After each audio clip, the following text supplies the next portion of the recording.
Lunedì 18 marzo, buongiorno Sicilia da Michele Cucuzza e da Manuela Corsi. Oggi vedremo di che cosa si tratta la nuova poetica iniziativa di Antonio Presti, poetica perché dedicata alla poesia, poi le Olimpiadi delle neuroscienze e infine perché la principessa Kate ha taroccato la foto di famiglia. Ma prima di tutto l'attualità svolta nel nodo rifiuti. A Catania si dovrebbe fare il primo termovalorizzatore dell'isola, l'impianto ha avuto il primo via libero tecnico-scientifico e dovrebbe sorgere a Pantano d'Arci, ma i pareri sono ancora controversi, sono in corso una serie di valutazioni ambientali e giuridiche. Vediamo.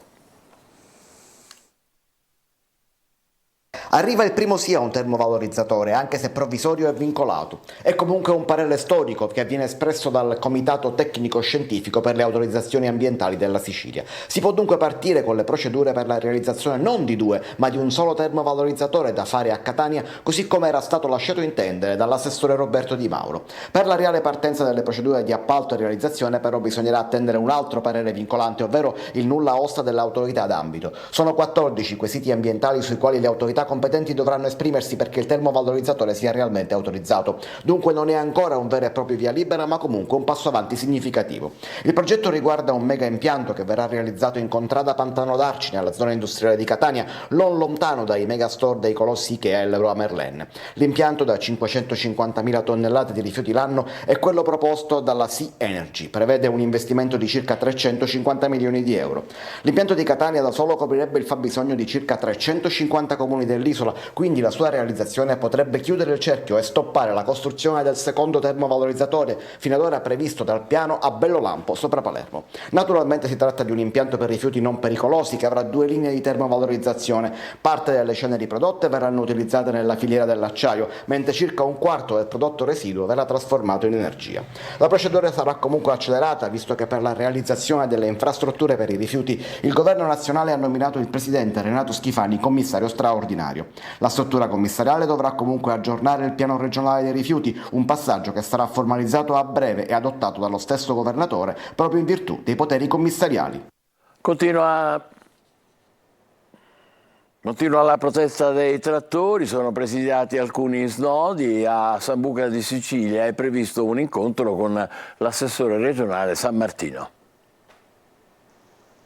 Va avanti la mobilitazione degli agricoltori. In Sicilia il presidio fisso da quasi un mese e mezzo è allo svincolo da e per Sambuca di Sicilia.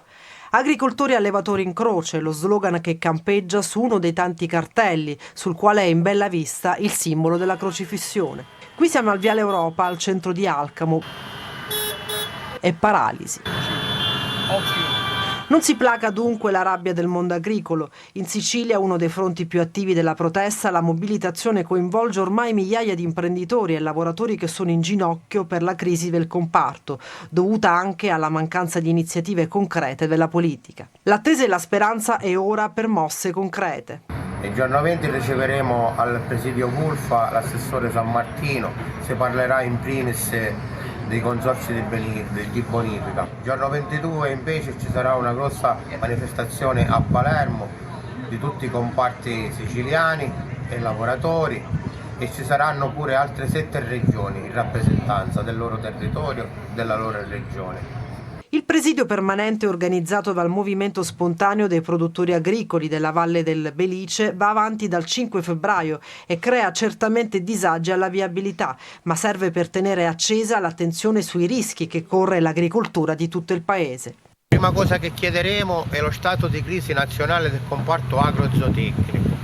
Un'altra cosa che chiederemo è il riequilibrio dei titoli PAC fra nord e sud, tanti altri punti che le diremo il giorno 22 nella manifestazione che ci sarà a Palermo. Non ci fermeremo qui, ribadiscono i manifestanti. Sono anni che ci sforziamo per far sentire la nostra voce, stavolta vogliamo risposte. Ha dimenticata a Catania è il degrado che ne prende posto. Nessuno fa caso al monumento ai caduti di tutte le guerre. Molti catanesi lo osservano, lo guardano e poi lo deturpano e lo rendono un immondezzaio e non sanno neanche di che cosa si tratta. In passato era stata persino effettuata una raccolta firme per demolirlo. Vediamo. I faretti dell'illuminazione trasformati in cestini dei rifiuti, scritte ovunque, vetro disseminato qua e là, manca persino la targa. Molti catanesi lo guardano, lo deturpano, ma non conoscono neanche il nome. Per chi non lo sapesse, si tratta del monumento ai caduti di tutte le guerre e si trova in Piazza del Tricolore a ridosso del lungomare. Di sicuro chi lo percorre o chi viene a visitarlo dovrà stare molto attento, in primis a non cadere dalle scale, rotte in più punti e quindi pericolose. Cade a pezzi la struttura, vandalizzata e presa di mira da graffitari e incivili. L'immagine simbolo è questa, con una vasca piena di rifiuti e l'acqua putrida all'interno. Sono tante le segnalazioni alla nostra linea di WhatsApp e la prima a rivolgersi a noi e quindi a scrivere al numero 342 74 55 005 è questa signora che denuncia lo stato totale di abbandono di questo monumento. Sono passata tante volte da qui e non sapevo a cosa si riferisse, cosa celebrasse. Quindi già non c'è una targa, non c'è qualcosa di riferimento e poi in queste condizioni è un monumento fatiscente. Siccome so che il sindaco di Catania è molto attivo, io effettivamente mi sento in dovere di segnalare questo. Le condizioni sono precarie, proprio bruttissime, quindi un monumento questo dovrebbe essere, penso, tenuto molto efficiente, molto pulito. Un'opera di architettura moderna in cemento armato che meriterebbe miglior sorte, almeno per due motivi. Conservazione e promozione potrebbero stilare un piano di gestione affinché questo bene possa essere utilizzato, diventare elemento attivo della città invece che servire soltanto per buttare via cartaccio delle passeggiate col cane. In passato è stata effettuata anche una raccolta firme per demolirlo. Da tempo, invece, si parla di riqualificarlo. Nel dubbio, al momento, resta nell'oblio.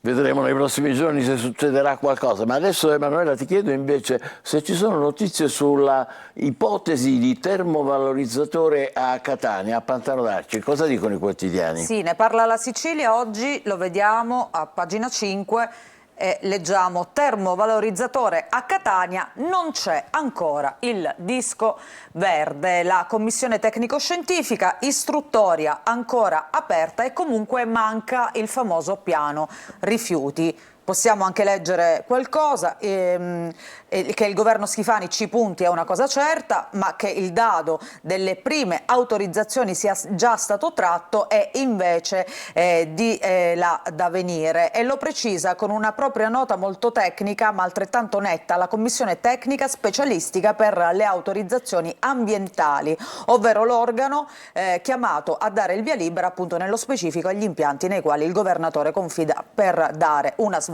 all'irrisolto problema dei rifiuti.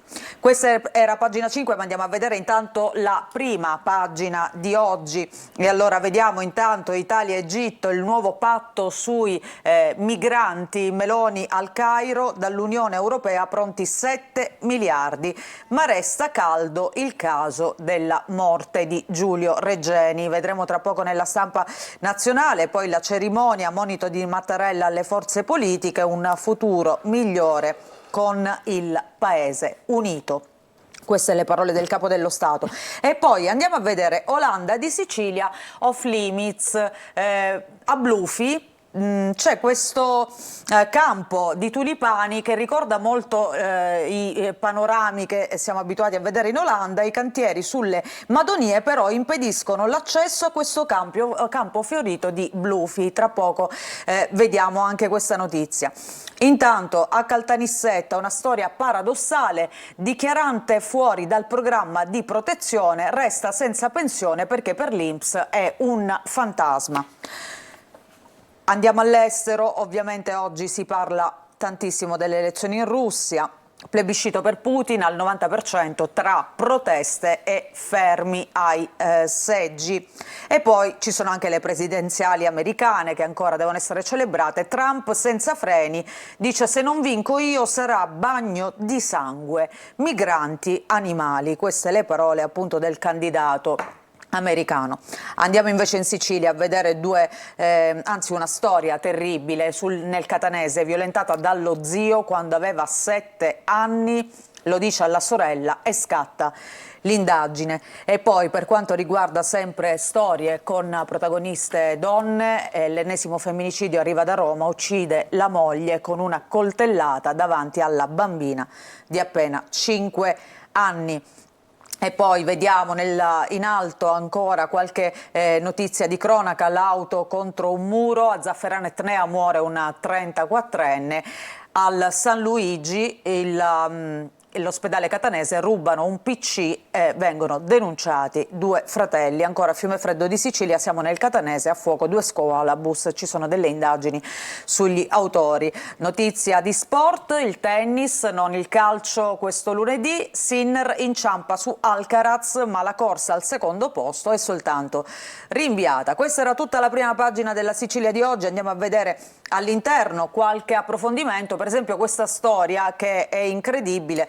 Quest'uomo che esce dal programma di protezione per l'INPS diventa un fantasma. La storia paradossale del 73enne Gian Barresi che dice: non chiamatemi collaboratore. E ancora, ecco questa notizia: stop alla magia dei tulipani rossi di Blufi. E qui vediamo uno dei campi appunto in Sicilia che si trova a Blufi. I cantieri sull'autostrada bloccano le visite al campo fiorito. Siamo sulle Madonie, la piccola Olanda vicina al santuario, si trova vicino al santuario della Madonna dell'Olio. Sono migliaia i visitatori, ma come puoi ben vedere i cantieri non consentono appunto di raggiungere questo luogo e quindi è impossibile da visitare. Lavori che sono stati consegnati ad aprile 2023 e che dovrebbero essere conclusi a giugno 2024, ma è già certo che non saranno ultimati in tempo e quindi si procederà ad una proroga. E quindi addio a questo bel campo di tulipani. La prima pagina di Catania invece, in primo piano c'è il bilancio del comune. Il bilancio resta al palo, scaduto il termine per la deliberazione, strumento in mano ai revisori dei conti, poi via all'iter. E intanto c'è Caserta del PD che accusa sarà dissesto anche nel 2024. Avrebbero potuto comunicarcelo, queste le sue parole. Per quanto riguarda la cronaca, vediamo nel taglio basso un'auto che si schianta contro un muro, muore un 34enne di Santa Venerina. Teatro dell'incidente la tortuosa via Pietralunga che collega Sarro a Pisano. Siamo nel territorio di Zafferana Etnea e vediamo proprio qui la foto dove è avvenuto questo incidente. Giuseppe, detto Peppe Rapisarda, faceva il corriere in una ditta di Catania. Il cordoglio sui social. Vediamo altre notizie che arrivano dalla provincia. E allora, ad Acireale controlli alle paninerie, elevate 9 sanzioni, la polizia sequestra anche cocaina invece a Fiumefreddo. A San Giovanni La Punta, ma così come in altri comuni del catanese, c'è l'allarme processionaria e in questo caso nel parco comunale, pericolo per i bambini. E poi a Catania le brigantesse aprono il consultorio Mi Cuerpo es Mio e alle donne di Librino. Ricordiamo, Mi Cuerpo es Mio era stato chiuso appunto questo consultorio che si trovava in via Gallo. In alto si parla di Nino Pulvirenti, il presidente Pulvirenti. È tempo di tornare in aula perché domani c'è l'udienza, i treni del gol. Il processo è ancora nella fase dell'escussione dei testi, lo stesso vale per Winget. La prossima udienza è programmata dopo Pasqua. Sul crack degli hard discount Fortè siamo invece soltanto all'inizio. Lasciamo la Sicilia, andiamo a vedere la prima pagina invece del giornale di Sicilia. La sanità in primo piano, 300 posti con il PNRR. Le assunzioni avverranno tramite nuovi avvisi o attingendo a vecchie graduatorie. Possibili contratti a termine eppure a tempo indeterminato. Una circolare della Regione a tutte le ASP: entro settembre va reclutato il personale per far entrare in funzione le 50 centrali operative territoriali. È il primo passo appunto previsto dal piano. E poi il progetto dei mini ospedali e delle case di comunità, sempre previsto dal PNRR, con 800 milioni, provincia per provincia. Ecco come saranno investiti i fondi dell'Unione Europea per l'assistenza decentrata, che dovrebbe evitare poi il sovraffollamento nei pronto soccorso. E poi, sempre per quanto riguarda la sanità, che oggi è il tema principale del Giornale di Sicilia, altra serrata dei laboratori di analisi contro le tariffe ridotte. Tagli in media del 40% ai rimborsi destinati alle strutture che erogano prestazioni. Nel taglio centrale vediamo una foto di sport, la Serie A, il Napoli ferma l'Inter, Juve in bianco e il Milan che blinda il secondo posto. E poi in Serie B il Palermo, difesa horror tra le cause della crisi. Nel taglio basso 3 notizie, vediamo intanto migranti e aiuti, la Meloni in Egitto, il piano Mattei per l'Africa, vertice europeo. A Trapani la sentenza in appello per questa donna che uccise il compagno, riduzione di pena per Wanda Grignani, 14 anni in primo grado, furono invece 21, Cristian Favara l'aveva picchiata più volte. ZTL, ecco che si torna a parlare della zona a traffico limitato di Palermo, lista bianca numero chiuso, la galla va al contrattacco, il sindaco vuole così limitare gli accessi liberi nell'area e incontri poi con le forze dell'ordine. Vediamo anche la prima pagina della Gazzetta del Sud. Il ponte in primo piano perché oggi è il giorno delle presentazioni, sarà infatti illustrato il progetto definitivo e c'è attesa per il nodo espropri. Doppio incontro dell'amministratore delegato della Stretto SPA Pietro Ciucci con il Consiglio Comunale e poi con la società civile. Si parla anche di questa processione secolare di Messina, le barette con tante novità, vanno reclutati nuovi portatori, stiamo parlando di una processione chiaramente legata a Pasqua. Ancora vediamo altre notizie, Putin, un'ondata di voti e di arresti, le elezioni farsa in Russia, così scrive appunto la Gazzetta, al presidente uscente quasi il 90% dei consensi. Proteste e pugno duro, gli applausi a Berlino invece alla vedova di Navalny. Vedremo tutto questo meglio tra poco. Intanto in alto Palermo, PNRR della sanità, in Sicilia scattano 300 assunzioni, come abbiamo visto anche prima sulla prima pagina del Giornale di Sicilia. La Guardia Costiera a Vulcano ha recuperato un cadavere nelle acque di Gelso. E poi vediamo a Messina, cani smarriti, 3 su 10 non tornano più a casa, mai così tante segnalazioni, le richieste di aiuto sono continue. Ancora una notizia, vediamo nel taglio basso a Roma appunto l'ennesima storia di femminicidio, una sola coltellata per uccidere 37enne assassinata dal marito. Ci fermiamo qui per la rassegna stampa dei quotidiani siciliani, tra poco i quotidiani nazionali, state con noi, buongiorno Sicilia.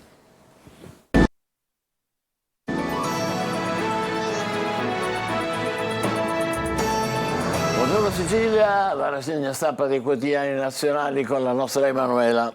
In primo piano le presidenziali russe, come abbiamo visto anche prima, partiamo dal Corriere della Sera, ecco qui l'apertura, Putin, plebiscito e proteste. L'annuncio, l'88% per lo zar che per la prima volta cita il dissidente Navalny e dice volevo liberarlo. Ai seggi code pro Navalny appunto soprattutto all'estero e in alcune città russe, decine gli arresti. E poi la donna del giorno è sicuramente la moglie di Navalny, Yulia. Berlino, folla per Yulia che ha votato a mezzogiorno in punto all'ambasciata russa di Berlino. Yulia Navalnaya ha scritto Alexei sulla scheda. Altra notizia di oggi, Meloni che va da Al-Sisi, firmati accordi su migranti e piano Mattei, avanti su Regeni. E poi per quanto riguarda la nostra politica ci sono le regionali in vista in Basilicata, l'opposizione ritrova un candidato, si tratta di Marrese, Marrese del PD dopo lo stop di Lacerenza. Altre notizie. Noi in polizia per papà parlano i figli di Barbato, l'agente eroe che è morto l'8 marzo. Andiamo a vedere all'interno il Cremlino che annuncia il plebiscito a Putin, l'88%, più che mai. Il presidente cita per la prima volta appunto Navalny e dice ero pronto a liberarlo. Washington come commenta elezioni né libere né oneste. Qui vediamo appunto i 4 candidati. Putin che vince con l'87,85%, quindi un plebiscito, insomma vediamo gli altri sfidanti che si fermano al 3,76, ce ne sono anche con percentuali minori. Ho perso ogni speranza, il mio paese si merita il leader partorito dal KGB, la scrittrice Ulitskaya messa all'indice appunto commenta queste elezioni e dice il suo potere è vendicativo. Mosca, seggio 757, almeno qui in fila non mi sento solo, ma sono all'estero le code con più folla, il mezzogiorno appunto contro Putin. Qui vediamo tutta la folla nei vari seggi all'estero, siamo qui in patria naturalmente a San Pietroburgo, poi in Armenia, a Londra, e a Vilnius in Lituania, quindi la gente in fila proprio per andare a votare. E ancora il Corriere ovviamente dedica tante pagine a questo tema. Da qui al 2030 cosa non cambierà alla corte dello zar? L'annuncio di un tempo degli eroi, il ruolo dei militari, una generazione ancora più spregiudicata verso il potere. Qui vediamo alcune foto di questi anni di potere di Putin che è al suo 5° mandato. E poi l'attesa tenace di Giulia, 6 ore tra la sua gente, ho votato Alexei, un giorno vinceremo, in fila a Berlino, che è ormai la patria appunto della dissidenza. Andiamo a vedere la Repubblica, anche qui Russia, un voto da zar, Putin rieletto con oltre l'87% dei consensi dopo essersi liberato di ogni oppositore. Ora saremo più forti. In ambasciata a Berlino, appunto, la vedova di Navalny sfida il regime scrivendo sulla scheda il nome del marito ucciso. La Casa Bianca e Bruxelles, pseudo consultazioni né libere né corrette. Questa appunto la nota, il commento a proposito delle presidenziali russe. Nel taglio alto Meloni al Sisi, patto sui migranti con i 7,4 miliardi pagati dall'Unione Europea e li vediamo appunto in questa foto. Poi c'è un racconto in fuga da Gaza senza papà Sami. La pace arriverà, si parla anche della guerra in Medio Oriente. Vediamo nel taglio basso la Serie A, l'Inter fermata 1-1, la Juve non sa più vincere. Putin all'interno, plebiscito alle elezioni, ora siamo più forti che mai, il leader confermato con l'87%, ma la frase è questa, guerra mondiale a un passo, la protesta dell'altra Russia. E poi la sfida della vedova dentro l'ambasciata per votare Navalny. Qui vediamo appunto Giulia tra i suoi sostenitori ieri per il voto. C'è anche il commento di questo sondaggista Denis Volkov. I russi stanno col leader per l'economia e per Kiev. Queste le spiegazioni, i risultati del voto coincidono con le nostre rilevazioni. Putin è intorno all'80% dall'inizio dell'operazione speciale, così era stata chiamata, quella che poi oggi è una vera e propria guerra in Ucraina. La percentuale della popolazione che è contro il governo è stabile, ma è divisa tra liberali filo Navalny e anti-occidentali. E poi i media statali hanno avuto un loro peso, ma anche un ruolo molto importante lo hanno giocato l'aumento di salari, pensioni e benefit sociali, questo secondo appunto i sondaggi che hanno visto trionfare Putin. Le cancellerie, Unione Europea e Stati Uniti contro Mosca, pseudo elezioni né libere né corrette. Il portavoce della Casa Bianca Kirby dice che queste elezioni non sono state né libere né giuste, dato che Putin ha imprigionato gli oppositori politici. Poi ci sono anche le parole della ministra degli esteri tedesca: le elezioni nei territori occupati dell'Ucraina costituiscono un'altra violazione del diritto internazionale. E infine anche il commento di David Cameron, ministro degli esteri del Regno Unito: mancanza di scelta e assenza di monitoraggio da parte dell'OSCE non è un voto libero. E poi pro e contro lo zar, i russi in coda appunto all'ambasciata. Meloni che va dal Sisi per il patto anti-migranti coi miliardi dell'Unione Europea, e c'è il silenzio su Regeni, la Presidente del Consiglio in Egitto, con von der Leyen e 4 capi di governo europei, un memorandum come con la Tunisia. E poi scontro con Schlein. A questo dedica la prima pagina e l'apertura soprattutto La Stampa. Ecco qui 7 miliardi ad Al-Sisi.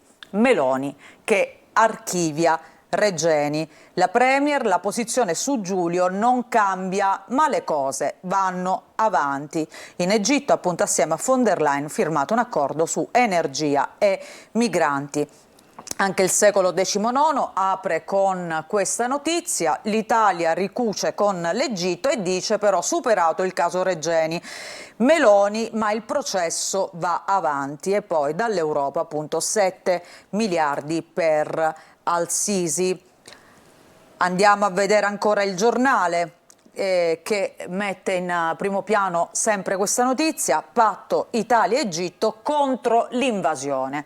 La Premier e la Presidente dell'Unione Europea al Cairo: aiuti ad Al-Sisi per evitare la crisi sui profughi di Gaza. Se cade lui rischia tutta l'Europa. Questa è la missione appunto di Meloni e von der Leyen. E poi c'è questo reportage esclusivo dal Mar Rosso, sempre sul Giornale, a bordo della Caio Duilio, dove i soldati italiani difendono le navi dagli Houthi.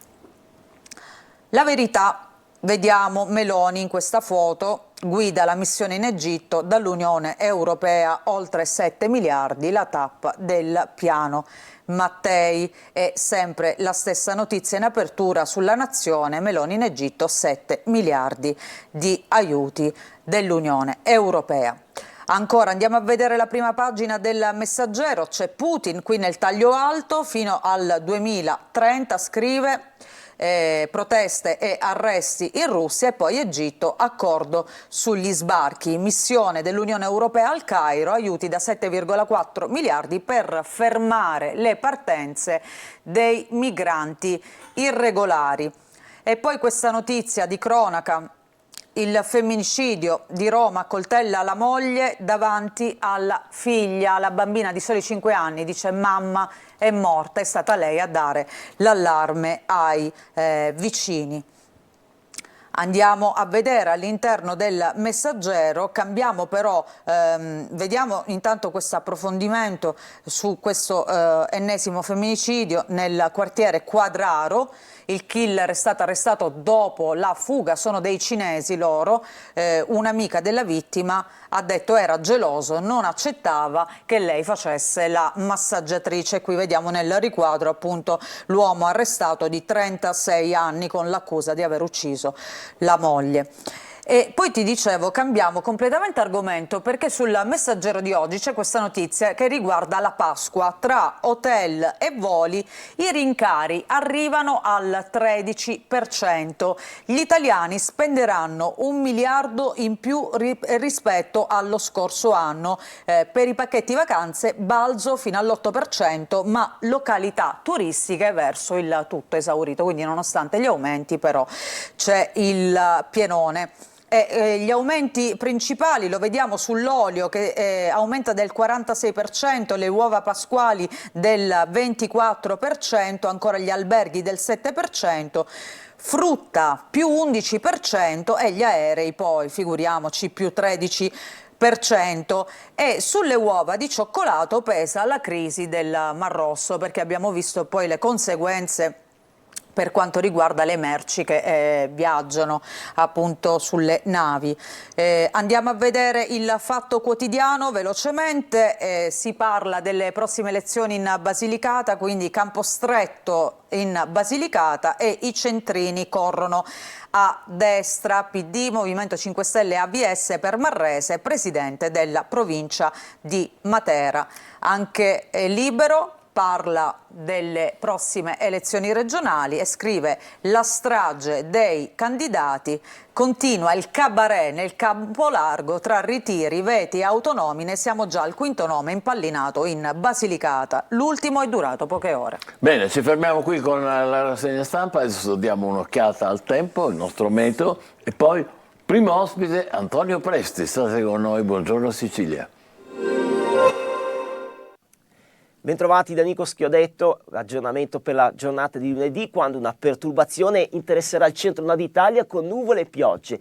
Invece sulle due isole maggiori bel tempo. Andiamo al dettaglio. Sulla Sicilia difatti possiamo notare una giornata con cieli sereni o al più poco nuvolosi, condizioni di bel tempo un po' dappertutto, venti deboli o al più moderati in rotazione da sud-sud-ovest. Le temperature non subiranno grandi variazioni o addirittura in lieve aumento in alcune zone, in particolar modo tra Catania e Siracusa, dove supereremo i 20 gradi, altrove più o meno massime tra i 16 e i 19 gradi. Uno squadro della tendenza per martedì, perché non ci saranno grandi cambiamenti, sempre ampi rasserenamenti, al più un po' di variabilità sul lato tirrenico, ma senza conseguenze da segnalare. Le temperature sempre tutto sommato gradevoli, primaverili di giorno, addirittura in aumento in alcune zone, con valori che sulla costa diffusamente supereranno i 20 gradi. Maggiori dettagli scaricando l'app di Trebi Meteo.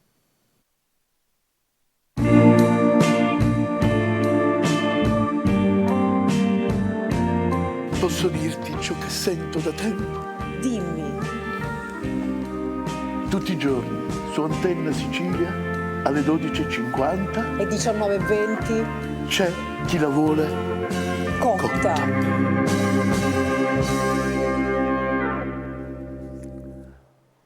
Eccoci di nuovo in diretta, con noi due ospiti, Antonio Presti, mecenate d'arte che conosciamo tutti, e Gian Maria Villaita, che è un poeta e che non a caso fa parte di questa bella iniziativa in programma da oggi. Di che si tratta? È sempre un dono al quartiere di Librino, un dono a tutte le scuole e alla comunità, che questa volta, grazie alla presenza di questi grandi poeti che oggi ci onorano della presenza, gireremo tutte le scuole, tutta la comunità di Librino per restituire, oltre alla parola della poesia, in questa emergenza contemporanea, il sogno del sognare. Ecco, il sogno del sognare, che vuol dire? Vuol dire che i bambini devono ritornare a ritrovare nel sogno del sognare il senso, l'anima, il cuore. E con tutte queste tecnologie oggi i ragazzi sono stati un po' anestesizzati, ipnotizzati, bisogna rianimare l'anima. Allora chi meglio di un poeta, più bella parola della poesia, rinnestare in questa società ammalata la visione del sogno. Ecco, lei, Gian Maria Villaita, è uno dei protagonisti di questa bella iniziativa promossa da Presti, che si svolge oggi, domani e dopodomani. Che cosa vorrebbe che i ragazzi apprendessero? Che la parola viene dal profondo, che la parola viene dalla psiche, passa attraverso il corpo e ha a che fare con la nostra umanità che si guarda in faccia. Le immagini sono attraenti, sono più potenti immediatamente, ma noi vediamo quello che ci viene fatto vedere, mentre, che a volte è molto bello e molto interessante, ma con la parola siamo con la nostra immaginazione, con la nostra mente a dover costruire immagini. E saranno 18 i poeti come Villaita in tutto, vero? Sì, perché gireremo tutte le scuole, poi ogni sera all'interno sempre delle scuole vivremo queste cene sociali condivise con le mamme, con i bambini, con gli artisti, con i poeti, e questo è bello restituire alla nostra comunità di Librino, sempre dopo la Porta delle Farfalle, dove meravigliosa, la Porta delle Farfalle è stata una grande opera condivisa con 20.000 persone, e lì tutti gli abitanti hanno avuto la visione della bellezza Da oggi, grazie alla presenza dei poeti e di questo percorso didattico educativo sulla poesia, ecco, i ragazzi oggi potrebbero riconquistare la visione del sogno. E i ragazzi cosa faranno in questi 3 Fanno giorni? tante performance, le insegnanti che sono state molto brave hanno educato i ragazzi all'accoglienza, ecco, dei poeti con tutto il cuore, con tutta l'anima, e di quella condivisione che trova sempre nella visione il senso, e di questo siamo felici per Librino e per la gente di Librino. Non coinvolgerete soltanto i più giovani di Librino, ma anche gli adulti. Nel pomeriggio ci saranno 2 iniziative anche alla libreria, una alla libreria Mondadori oggi e domani alla Feltinelli. Ci sarà anche lei. Alla Mondadori c'ero anch'io, si parlerà di poesia, si cercherà di fare quella cosa, insomma, di cui si dice il sogno è un pretesto per andare a vedere quali sono, insomma, i legami che possono esserci tra le persone di nuovo quando ascoltano insieme una parola che è significativa. Sono tutti coinvolti gli istituti di Librino, allora Sì, dobbiamo ricordare Brancati, Dusmet, Campanella, Ritatria, Musco, tutte le scuole del quartiere, le 9 scuole del quartiere sono state coinvolte in questo processo speciale educativo che poi continua nella realizzazione delle nuove opere monumentali che io vorrei donare ancora quest'anno a Librino. Insomma, Librino sta diventando il più grande museo d'arte contemporanea all'aperto, dove l'opera sono i bambini e le mamme che condividono, e questo è un processo di crescita sociale e culturale che trova sempre nel più grande. I ragazzi si devono armare nelle mani delle armi più potenti, in una mano i libri e nell'altra mano i sogni, e questo lo portiamo come testimonianza a tutti i ragazzi del quartiere, perché sognare e sapere restituisce la libertà a quel cittadino che trova sempre nella democrazia. Quindi anche i genitori e le famiglie sono coinvolti. Ma i genitori sono il tramite, spesso ci dimentichiamo che uno viene al mondo non da solo, ma come crediamo tante volte, ma lo mette al mondo qualcuno, e per molto tempo vive in un mondo di altri, e da questo mondo di altri assorbe tutto, impara a parlare, impara le emozioni fondamentali della vita, e allora i genitori sono fondamentali in questo processo di crescita e di riappropriazione di qualche cosa che è molto vicino e che noi non vediamo più. E perché non vediamo? Non vediamo più perché siamo continuamente intrattenuti dalla disponibilità di ciò che abbiamo sotto gli occhi tutti quanti, ormai è un'estensione del corpo, il telefonino o altri, e siamo lì sempre, il telefonino sa cosa vogliamo, ci intrattiene per tutto il tempo. Pensi la bella noia di una volta quando si era ragazzini, quando si era bambini, la bella noia di una volta che ci costringeva a cercare un libro, a cercare i racconti di qualcuno, per sognare, appunto per andare con l'immaginazione verso altri mondi, per immaginarci di uscire da lì. Adesso uno non si annoia più, perché non si annoia più perché l'algoritmo sa cosa darti da mangiare, di cosa abbiamo bisogno, e tu da stupore a stupore, ma guarda ancora questa, stai lì tutto il giorno. C'è chi sa che c'è chi passa, dei ragazzi di 10-12 anni che passano 12 ore al giorno, 8 ore al giorno sul telefonino. Sì, purtroppo ci sono delle statistiche davvero da per questo dicevamo, guardarci in faccia ma a tu per tu con gli insegnanti, con i genitori e con gli stessi ragazzi. Ma il sogno, perché il sogno è così importante? Si poteva cercare un altro, come dire, strumento di comunicazione non tecnologico, ma magari la lettura, il teatro.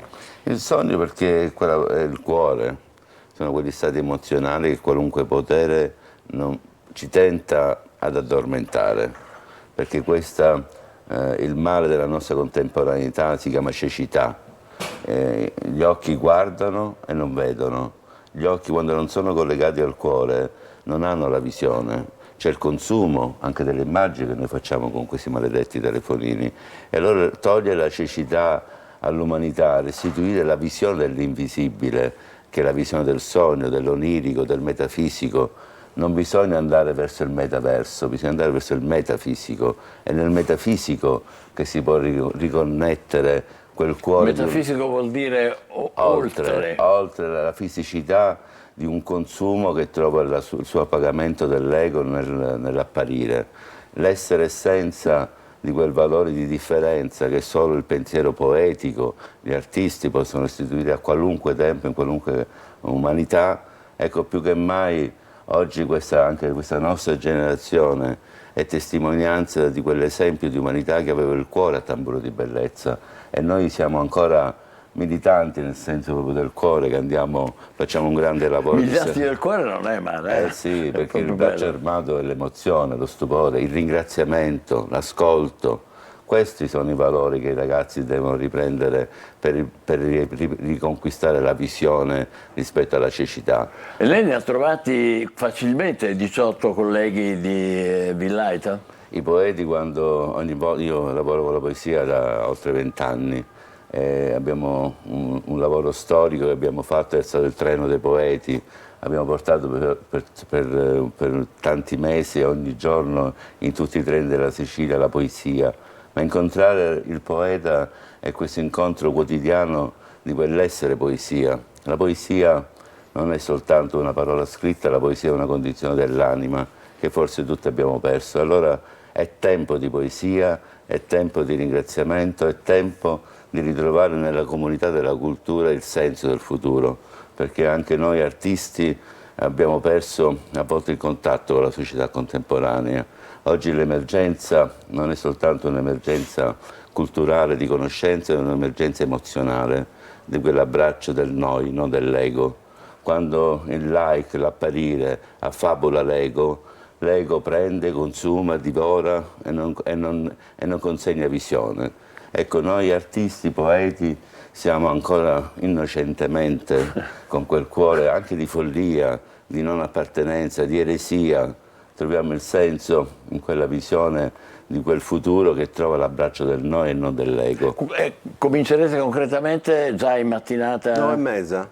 9:30 cominciamo incontrando appunto ragazzi della scuola media e vedremo lì, un po' sappiamo cosa fare, un po' improvvisiamo, anche perché chiederemo a loro che cosa gli viene in mente appunto quando cominciano a sentire le parole poesia e la parola sogno, e da lì magari partiremo. E voi che cosa vi aspettate? Lei che si aspetta? Io ho fatto l'insegnante per tanti anni e ho lavorato spesso con i ragazzi. I ragazzi sono sorprendenti perché hanno, quello sì, hanno vergogna di dire qualche cosa che non è quello che tutti si aspettano che dicano. Ma se in un momento li si riesce a scuotere, poi salta fuori anche qualche cosa. In un ambiente diciamo protetto in cui si può dire tutto. Il problema è fare comunità intesa nel senso di non ritrovarsi negli ovvi momenti emotivi in cui si ritrovano tutti. Noi siamo anche da questo punto socialmente divisi in gruppi che vengono a incontrarsi soltanto in certi modi. Perfetto. Il sogno del sognare con Antonio Presti, con Gian Maria Villaita e ancora tanti altri colleghi suoi. Volevi leggerci un articolo che la riguarda forse stamattina? Sì, sulla Gazzetta del Sud c'è un territorio che è molto legato a lei, la Valle della Lesa, e vediamo appunto caso Fiumara d'Arte, fioccano gli appelli. Presti non partecipa, c'è stata questa seduta del Consiglio Comunale straordinaria dove gli amministratori chiedono di ripensarci. Lei ha detto che voleva lasciare insomma questi luoghi. Di che si tratta? Ci spieghi, perché sennò non capiamo niente. Si tratta di una ferita del cuore. Ecco.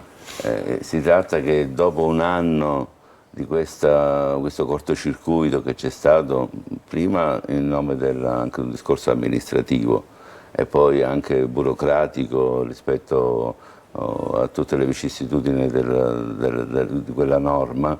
Ecco, il museo più che albergo ha trovato in questa ferita un mancamento, e mi sembra anche un po' tardivo dopo un anno di questo valore anche di sofferenza che io ho avuto umanamente, perché per me il museo era mio figlio, e vederlo trattato burocraticamente in nome anche di quell'abusivismo come sono state le sculture della Fiumara all'inizio, dopo un anno un consiglio aperto mi è sembrato un po' tardivo, ecco, di quell'abbraccio del cuore. Ognuno si assume la sua responsabilità, io continuo sempre il mio dono al mio territorio, certo. E ho imparato adesso nella maturità della vita anche dopo questa triste esperienza, a ringraziare l'ingratitudine. Ricordiamo allora l'appuntamento di oggi al Librino, oggi, domani e mercoledì, poeti di fama nazionale come Gian Maria Villaeta con il nostro Antonio Presti, e poi nel pomeriggio di oggi alla Libreria Mondadori di Catania, e nella giornata di domani, nel pomeriggio di domani, alla Libreria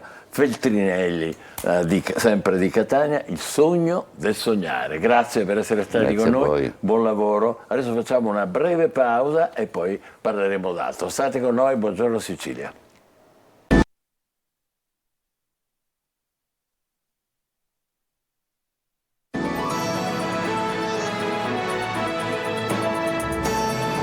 Buongiorno Sicilia, abbiamo un'altra ospite, Maria Vincenza Catania, che è coordinatrice regionale delle Olimpiadi delle Neuroscienze del CNR.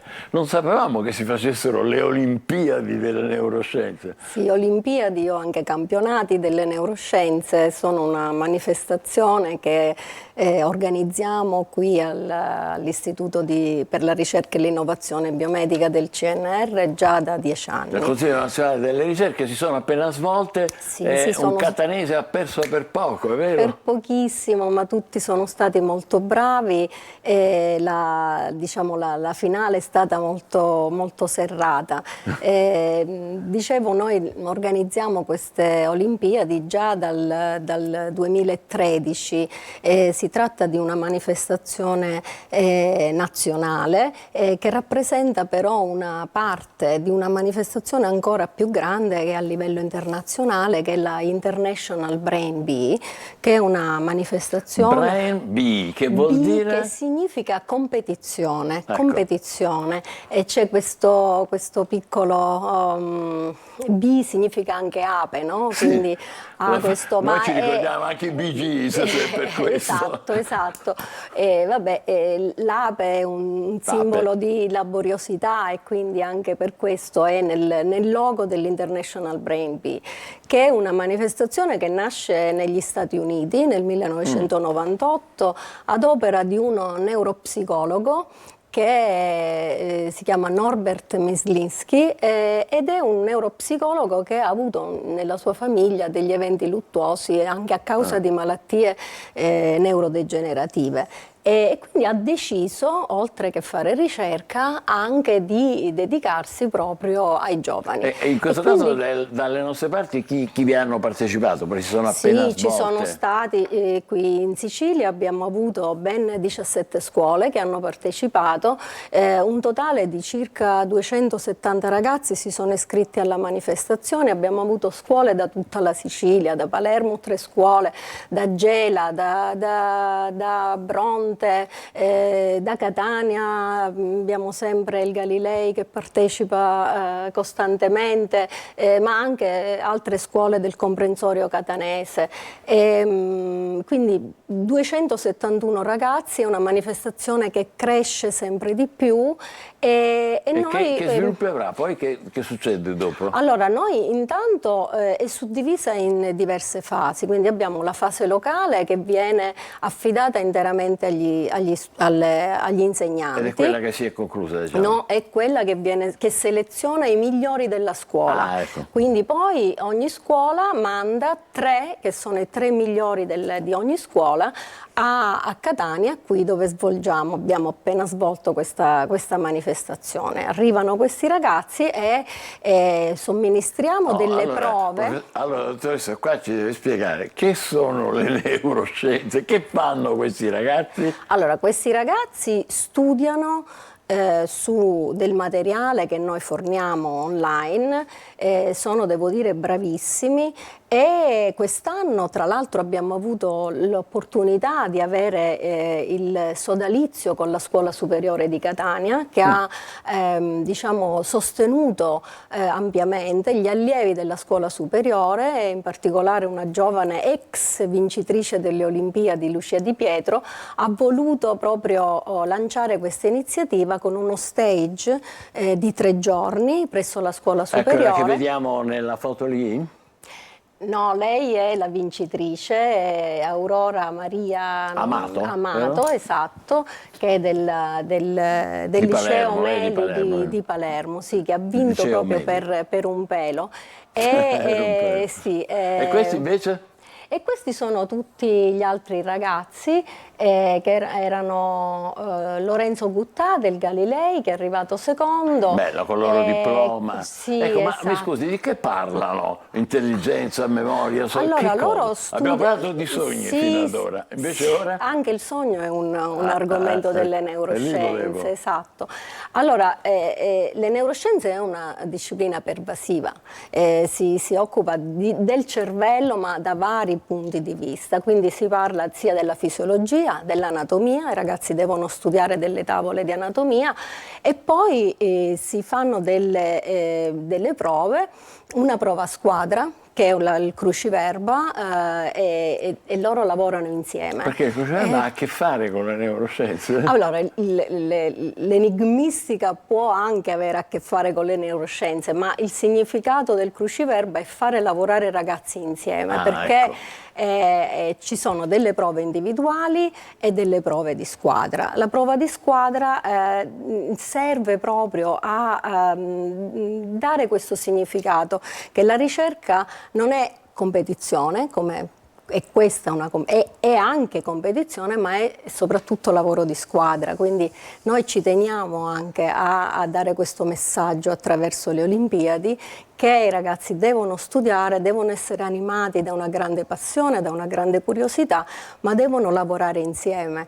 E diciamo, questo è uno dei messaggi. L'altro messaggio, forse il più importante, è quello che noi vogliamo attirare le giovani menti, i giovani talenti, i ragazzi che sono più motivati a interessarsi proprio dello studio del cervello. E il motivo fondamentale, oltre ad essere un argomento affascinante, perché muove le emozioni, lo stress e tutto quello che è il movimento, lo sport, ma soprattutto ci sono numerose malattie, tra le quali le malattie neuroinfiammatorie e le malattie neurodegenerative, che sono, diciamo, le malattie che andranno incontro a un aumento nei prossimi anni, perché ovviamente la popolazione tende ad invecchiare, certo. E c'è sempre un maggiore invecchiamento e quindi le malattie neurodegenerative aumenteranno nei prossimi anni e purtroppo ancora, al di là di cure palliative, non abbiamo ancora delle cure che riescono a risolvere il problema. Allora, Olimpiadi che servono anche a questo, a aggiornarci su tutto quanto questo campo che affascinante e bellissimo. Per chiudere, dottoressa, le ultime cose, le ultime acquisizioni che sappiamo sul cervello, tanto per farne tesoro anche noi. Ci sono sicuramente tante innovazioni nel campo del cervello. Credo che una delle maggiori siano le neuroimmagini, che consentono le neuroimmagini, cioè il fatto che attraverso dei macchinari, delle tecnologie innovative è possibile, la PET per esempio, è possibile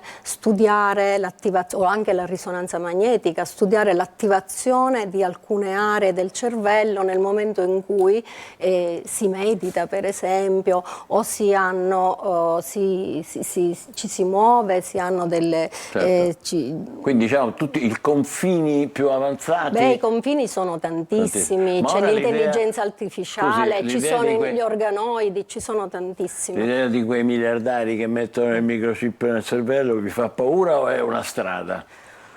Ma chiaramente può anche fare paura, però io penso sempre alle innovazioni, quindi penso sempre che per esempio delle persone che sono paralizzate potrebbero avere l'opportunità, attraverso dei device, dei piccoli dispositivi inseriti in alcune aree cerebrali, di poter avere, chiaramente proprio per le persone che hanno disabilità.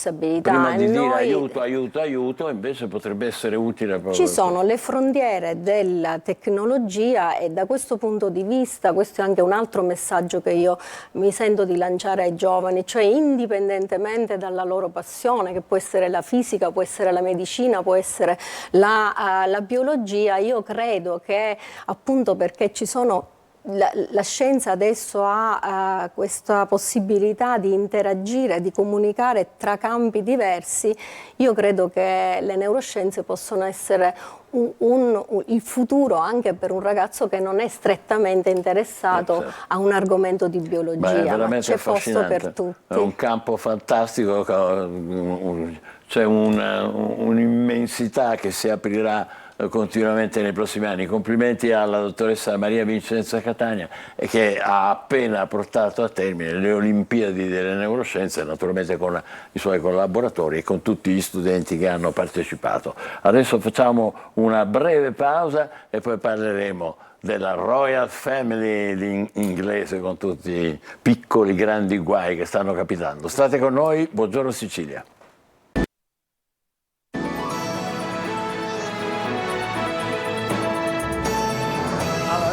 Parliamo del fatto che sta agitando un po' le acque in Gran Bretagna da parte della Royal Family, ma non soltanto.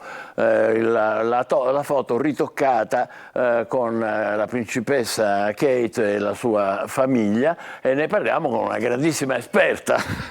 Ciao Michele, no, ciao Raffaella Longobardi, inviata della Vita in Diretta, nonché Royal Watcher. Non sapevo che fossi Ciao una... Michele! Sono passati un po' di anni, un po' mi sono specializzata adesso, ho studiato. Ma siamo sempre qua. Senti, ma da quando sei diventata Royal Watcher? Da quando mi hai lasciato, che dovevo fare, Miki? Lo so. Senza di te mi sono data ai reali, hai Cose più importanti. Senti, dobbiamo Che parlare. bello vederti, è una gioia. Altrettanto reciproca, io Sei avrei voluto... bellissimo. No, anch'io. Ti trovo informissima e sono sicuro che ci darai tutte le notizie di cui abbiamo bisogno. Allora, perché questo grande scandalo, questo grande caos a Londra e nella famiglia? E non solo, per questa ammissione da parte della principessa Kate, che ha detto: io, come tutti quelli che facciamo fotografie, ho fatto un ritocchino a quella foto. Ma perché è così grave? Allora Michele, ora a parte gli scherzi, questo è un momento veramente molto molto critico per la corona inglese, perché allora se lo faccio io un ritocco Raffaella Longobardi va benissimo, ma che la futura regina della Gran Bretagna si metta a ritoccare una foto così importante, perché importante? Perché noi questa Kate Middleton non la vediamo da prima di Natale e sappiamo che ha avuto un intervento gravissimo. Nessuno sa esattamente cosa abbia avuto, in che condizioni stia. Quindi questo mistero, con questi pasticci della comunicazione che hanno fatto da Buckingham Palace, è molto grave per la credibilità proprio dell'istituzione. Capisci? Ora le persone stanno facendo delle congetture in Gran Bretagna, che si sia suicidata, che abbia tentato di ammazzarsi, che si stia separando, che sia in coma. Tutto questo mistero, tutto questo non essere chiari ha generato un caos quasi mondiale possiamo dire. Perché per esempio leggevo che la CNN, un canale, diceva: non metteremo più fotografie perché fino a quando non avremo la perché non ci fidiamo più, hai capito Michele? Ecco, ora la domanda che ti faccio è questa. Dimmi. Il punto fondamentale, secondo me, è proprio questo: quando è stata fatta questa foto? Poi un ritocchino alla mano, al braccio, alla cosa. Qui anche c'è un migliaio di ipotesi. Allora l'ipotesi più accreditata è che addirittura sia un fotomontaggio di una vecchia copertina di Vogue che la principessa del Galles avrebbe fatto a novembre, presa e messa in mezzo al contesto dei suoi 3 figli. Un'altra dice che invece la foto è reale e che sono solo state ritoccate piccole cose, ma anche questa è una ipotesi veramente che non ha proprio, non regge da nessuna parte. Quelle che si dice, le ultime cose che vengono da Buckingham Palace è che presto, pare proprio per il compleanno del piccolo Louis, il terzogenito dei principi del Galles, Catherine darà una spiegazione. Darà una spiegazione, 1, sulle sue reali condizioni di salute e 2, tutto questo pasticcio di queste foto. Oltretutto le grandi agenzie di stampa, la Reuters, la Press, non accettano più nessuna foto. Quindi questo è gravissimo, Michele. Ora, a parte... Come no? È una cosa enorme, certo. È una cosa grandissima, ma sì. Questo annuncio di cui tu parli a breve vorrà dire che Kate si mostrerà, si farà vedere, non sarà un annuncio solo scritto o verbale. Si spera, Michele, si spera, perché nessuno sa come stia realmente la principessa. Ieri hanno incominciato a dire, invece che preoccuparci della principessa, preoccupiamoci di Re Carlo, che appare sempre più sciupato, più sotto, veramente sotto botta, se possiamo dire. E quindi ogni tanto cercano di spostare l'attenzione, capito? Al re, però è un momento veramente grave questo per i Windsor. Ma Carlo si fa vedere poco e male. Male perché? Male perché l'ultimo messaggio, i tabloid del giorno dopo, oddio, il re sta morendo, aveva un aspetto veramente... Esatto. Ecco. Capito? Ecco. Ma ci possono essere anche, come dire, cose, intrecci di famiglia, cose losche di famiglia? Come no, si parla di grandi tradimenti da parte del principe William, la solita marchesa Rose Ambury, per poi proprio dire che l'ultimo figlio della marchesa sarebbe addirittura del principe del Galles, e tutto questo non mostrarsi, tutto questo inquinare le prove, eccetera, dà adito a una marea di gossip, alcuni veramente crudeli, alcuni davvero crudeli. Davvero. Ma secondo te l'errore più grave è stato quello di Kate, di dire ho fatto un piccolo ritocchino, poteva farne a meno? L'errore più grave, caro Michele, è che Kate ha una marea di consulenti, una marea di segretari, e che nessuno le abbia detto cosa stai facendo. Veramente, veramente questa monarchia comincia un pochino a vacillare, ecco, perché se lo faccio io un errore così va benissimo, ma che lo faccia la principessa del Galles è molto molto grave. E soprattutto con quella schiera di consulenti altissimo livello, come dicevi tu, no? Cioè, tutta gente esperta pagata per quello. Sì, pagata poco, perché pare che i Windsor siano un po' di manetta stretta. Pure. Sì, ma a parte, ma dico, in Inghilterra come si vive questo? A parte in Inghilterra, tu lo sai che per gli inglesi, per i britannici, la corona è la seconda famiglia. Per cui veramente, guarda, io ogni tanto chiamo qualche mia collega che vive là, dice: qui Raffaella non si parla d'altro a tutti i livelli, cioè veramente dal popolino alla media borghesia ai nobili, veramente c'è un vespaio, c'è una preoccupazione reale, perché poi la principessa la principessa Catherine è veramente amatissima, rappresenta la perfezione, rappresenta il futuro. Se il futuro mi casca così, tu capisci che c'è un'insicurezza nel paese, che veramente stanno tutti molto molto agitati. Certo, senza se e senza ma si fa la storia, però ti chiedo, forse sarebbe stato meglio evitare del tutto questo messaggio taroccato.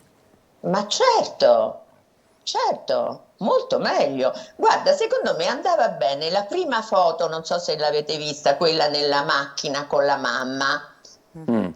Pare una foto rubata, ma anche quella pare messa in circuito per dare un po', per placare un pochino tutti. Sì, si vede il suo viso. Così. Si vede lei un po' gonfia, un po'. Ecco, secondo me bisognava fermarsi lì e poi mettersi a tavolino e studiare una cosa un pochino fatta meglio, no? Già. Perché così.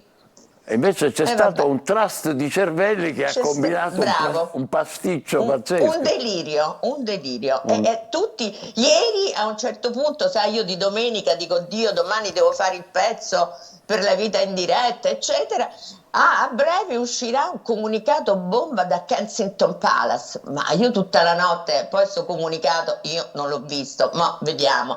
Perché appunto ogni minuto c'è un alert che uno dice oddio che succede e però vediamo. Adesso a parte... Dai che mi riconnetto con te. Magari. Senti, l'ultimissima cosa, poi ti lascio lavorare con i tuoi impegni britannici, ma diciamo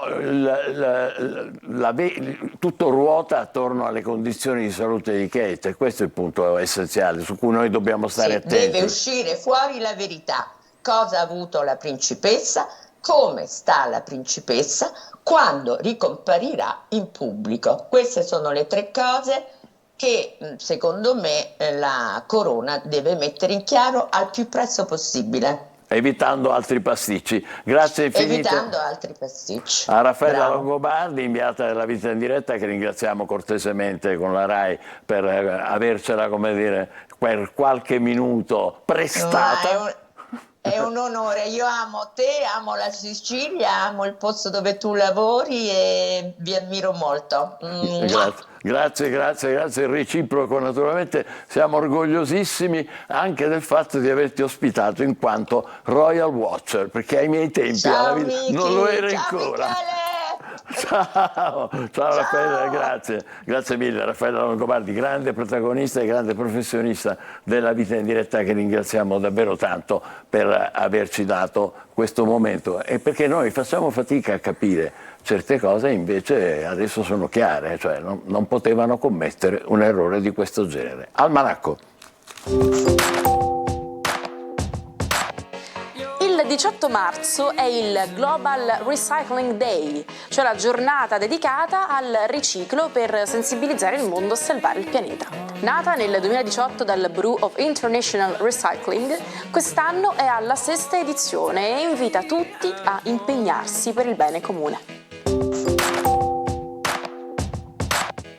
Quando si entra in una camera d'albergo si ha l'impressione di trovarsi in un ambiente pulito e profumato. Ma non è sempre così. Secondo una microbiologa dell'Università di Leicester, le camere d'albergo possono nascondere molti agenti patogeni. La studiosa ha individuato i punti critici delle stanze d'hotel, cioè le superfici che spesso non vengono disinfettate adeguatamente tra un ospite e l'altro. Si tratta per esempio delle maniglie, degli interruttori, del telecomando e del telefono.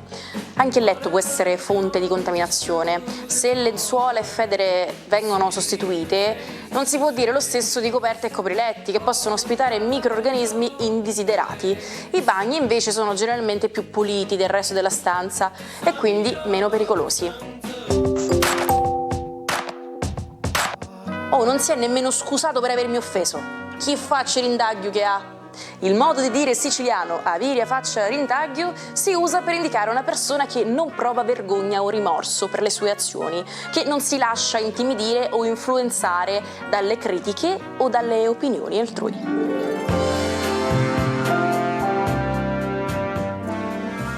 Adesso è il momento delle stelle, cominciamo la settimana alla grande con il nostro...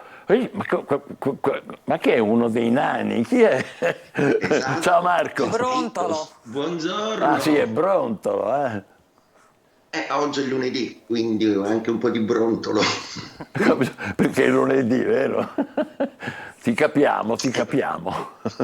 Si ricomincia, anche se devo dire ha stranizzato molto le commesse dove l'ho comprata, perché mi hanno detto: ma proprio tu che sei sempre un buongiorno così floreale e positivo, ogni tanto capita anche all'astrologo. A Roma dicono quando ce vo. Esatto. Allora, buongiorno Emanuele, buon inizio settimana, buongiorno Michele, buon inizio Buongiorno a te. settimana, buongiorno Sicilia. Beh, viva. Allora, di che Ritorno nel parliamo punto oggi? di vista. Allora, oggi parliamo di una cosa che mi ha molto incuriosito, ovvero un parallelismo tra due cantautori che sono Tananai e Tony F. Perché li ho scelti? Perché entrambi, dopo un lungo periodo di silenzio produttivo, hanno ricominciato alla grande. Addirittura il secondo, che è notissimo, Tony F, per essere assolutamente sulla vetta delle classifiche di Spotify, in quanto questo criterio appunto di consumazione sullo smartphone della musica appunto regna incontrastato, e quindi con i loro due nuovi album hanno già ottenuto un grandissimo successo, un exploit zodiacale del genere, quindi un successo grande, fortunato. Da dove arriva? Bene, è sempre il pianeta Giove quello che dà questo tipo di risultato, quindi chi ha Giove a favore o chi ha Giove nel segno in particolare riesce ad avere questi successi molto grandi, ed entrambi i due cantautori che hanno sincronicamente ottenuto dopo lo stesso lungo periodo di non produttività questo successo sono entrambi Toro. Giove infatti è in Toro, e inoltre nei gradi di quello stesso segno zodiacale c'è anche il pianeta Urano. Urano, oltre che essere un uragano pieno di imprevisti e pianeta di noi originali Acquario, è anche il pianeta dell'elettronica, è anche il pianeta dei suoni digitali. Tutto quello che è futuro e moderno è tutto associato al pianeta Urano, quindi la combinazione di questi due fattori zodiacali reca per il Toro la possibilità di fare delle cose molto grandi e molto positive, quindi in bocca al lupo a tutti i Toro.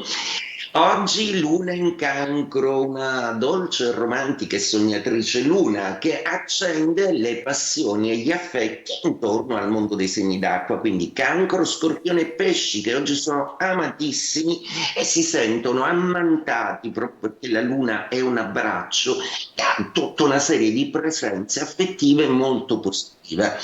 Se va bene agli acqua, chiaramente per regola zodiacale va bene anche ai terra, quindi in particolare Toro e Vergine, che oggi con la luna ricevono questa carezza in regime di sestile, quindi a livello pratico, che porta il Toro a delle grandi soddisfazioni, come nel caso abbiamo visto dei nostri cantanti, mentre invece la Vergine trova sostegno nella squadra, nei colleghi o le opportunità lavorative che ha intorno, anche se gli overi per la Vergine sono notevoli, quindi auguro ai Vergine di ritagliarsi sempre lo spazio che per adesso hanno bisogno a livello affettivo.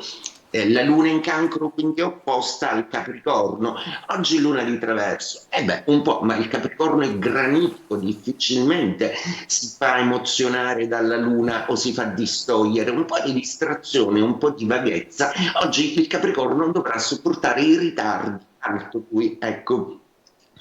Mentre invece il fuoco, il leone in particolare, ha la luna in 12° campo ideale, quindi oggi un leone molto sensibile che ricerca di tirare fuori una bellezza e un'immagine di sé più armonica e molto più diretta. Gli ariete invece hanno la luna in quadratura, quindi un po' difficile la giornata per l'ariete, che devono correre e fare in fretta per soccorrere probabilmente qualcuno o per risolvere un problema logistico.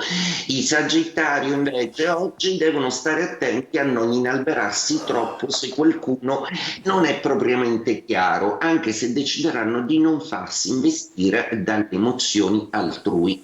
Gemelli, Bilancia e Acquario oggi cosa fanno? Per i Gemelli una luna di seconda casa, quindi può avere modo di vedersi e di sentirsi più o meno capito, un po' come anche la Bilancia, che per adesso vede le passioni sfuggirle un po' di mano e li vuole riagguantare. La quadratura della Luna oggi per voi significherà fare un ripasso di tutte le sequenze affettive.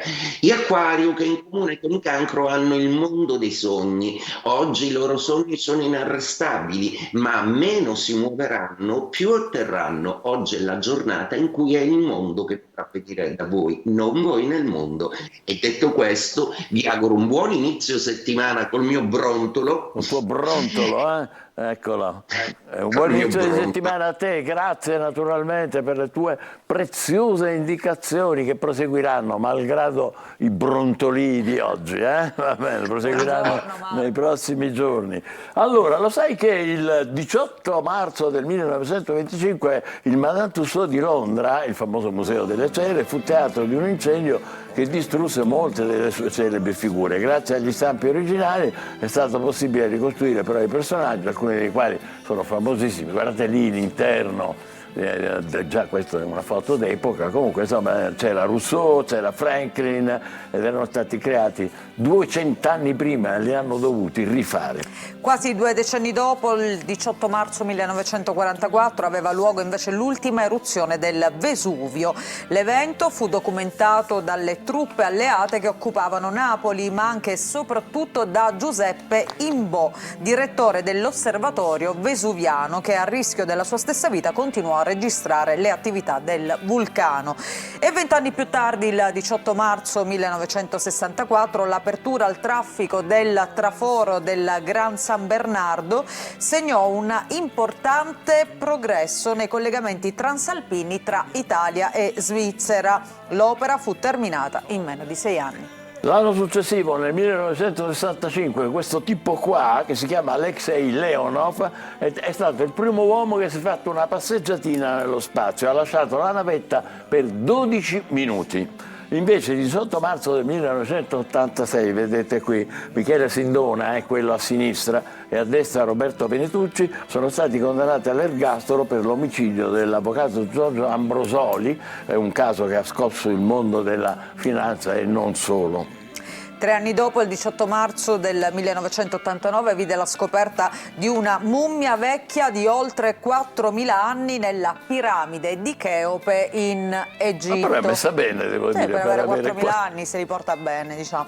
L'anno seguente, nel 1990, il Museo Isabella Stewart Gardner di Boston fu teatro del più grande furto d'arte nella storia degli Stati Uniti, con la sottrazione di 12 opere del valore complessivo di $100 milioni.